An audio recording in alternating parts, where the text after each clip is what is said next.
Bom dia a todos. Prazer, privilégio estar convosco mais uma vez. E hoje vamos meditar um pouco numa meditação com o título Crescimento e Frutificação. Eu gosto muito desse tema da agricultura, de plantar, fazer a sementinha germinar. E não tenho ainda muita experiência com a frutificação, mas espero em breve poder estar colhendo frutos das nossas mudinhas, né? E hoje, às vezes, fico assistindo vídeos no canal do YouTube, as pessoas que já estão produzindo, mas é interessante como Jesus e a Bíblia faz esse paralelo da agricultura para a nossa vida espiritual, né? E uma parábola que eu gosto muito, bem emblemática, é a parábola do semeador. A gente conhece muito bem, e Jesus fala que o semeador saiu a semear, jogou parte da semente caiu à beira do caminho, vieram os passarinhos e comeram. Parte caiu na rocha, ela chegou a germinar, mas o sol escaldante queimou e ela morreu.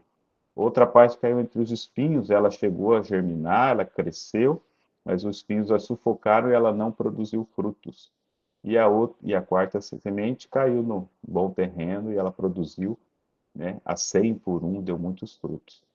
E a gente gosta sempre de imaginar que nós somos a, a boa terra, né, que produziu, que germinou e produziu muito.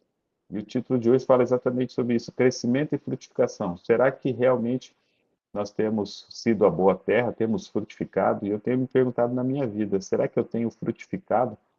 Porque é fácil, a gente quer sempre pensar que a gente é boa terra, mas será que meu coração não está mais para os espinhos, que a semente germinou, cresceu, mas sufocado pelas coisas dessa vida, ele não consegue produzir os frutos, né?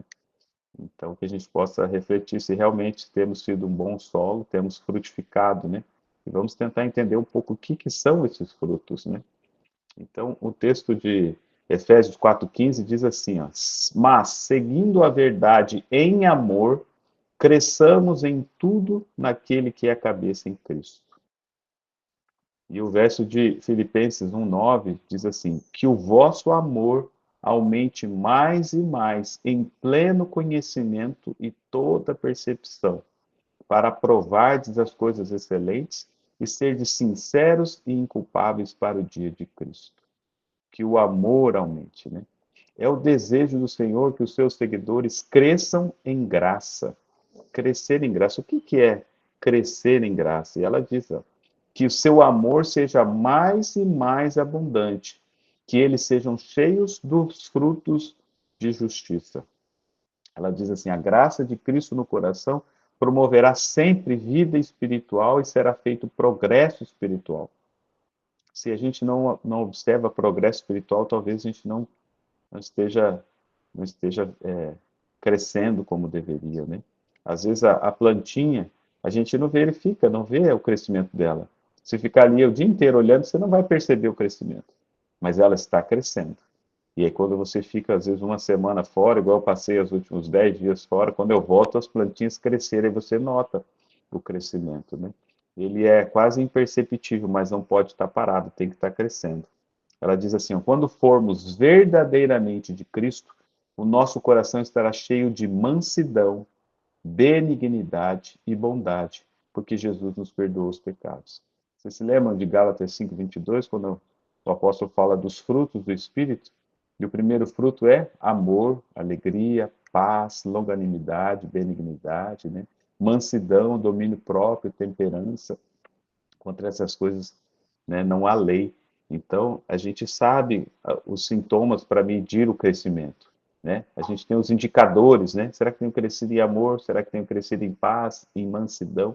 E ela diz: quando formos verdadeiramente de Cristo, nosso coração estará cheio de mansidão, benignidade e bondade.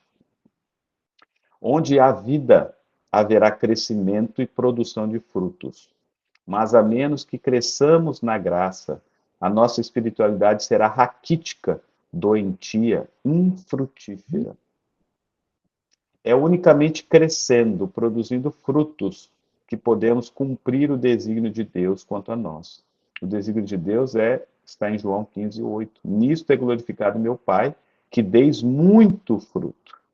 A gente fala muito da honra e glória a Deus. Deus é glorificado quando nós, na nossa vida, a gente produz os frutos que Ele deseja, né? Esses frutos do Espírito.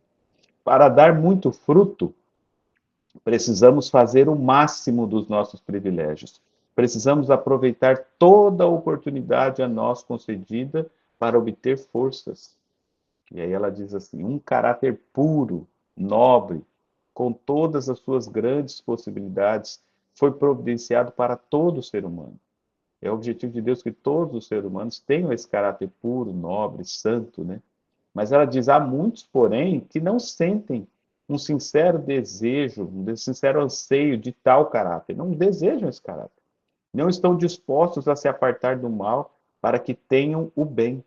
Grandes oportunidades estão ao seu alcance, mas eles negligenciam segurar as bênçãos que os colocariam em harmonia com Deus. Eles trabalham no contrário àquele que busca o seu bem. Quer dizer, Jesus está trabalhando para trazê-los para essa, e eles trabalham ao contrário, fazendo coisas que vão ao contrário desse sentido do crescimento. Aí ela diz assim, ó, são ramos secos, não possuindo união vital com a videira. Se não estivermos conectados na videira, sem a videira nada podemos fazer, nem o fruto podemos fazer. Jesus diz: sem mim nada podeis fazer. E ela diz: não podem crescer, porque são ramos secos, não estão conectados à videira. Um dos planos divinos para o desenvolvimento é a comunicação. Eu achei interessante esse parágrafo aqui, no meio desse texto, ela coloca com relação à comunicação. Como estamos nos comunicando? Ela diz: o cristão deve adquirir forças fortalecendo outros.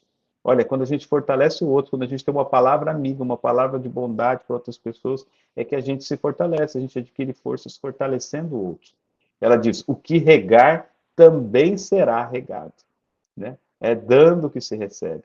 Com palavras amorosas é que a gente recebe. Então, como está a nossa comunicação para aqueles que nos rodeiam? São palavras ásperas, palavras duras, ou são palavras de amor? Né?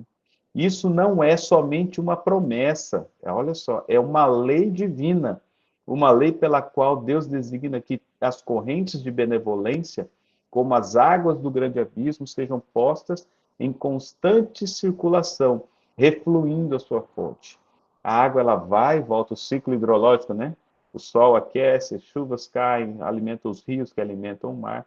É uma corrente, é um ciclo que Deus colocou. Deus, e ele coloca, é uma lei divina. A gente vai falar, a gente vai ouvir, a gente vai escutar, e sempre palavras. Tem uma frase comum hoje em dia que é verdadeira: gentileza gera gentileza, né? Como está a nossa palavra? Cristo sempre tinha uma palavra de ânimo, de motivação, de conforto, de consolo, né? E não palavras de crítica, palavras duras, palavras de murmuras, né? De reclamações.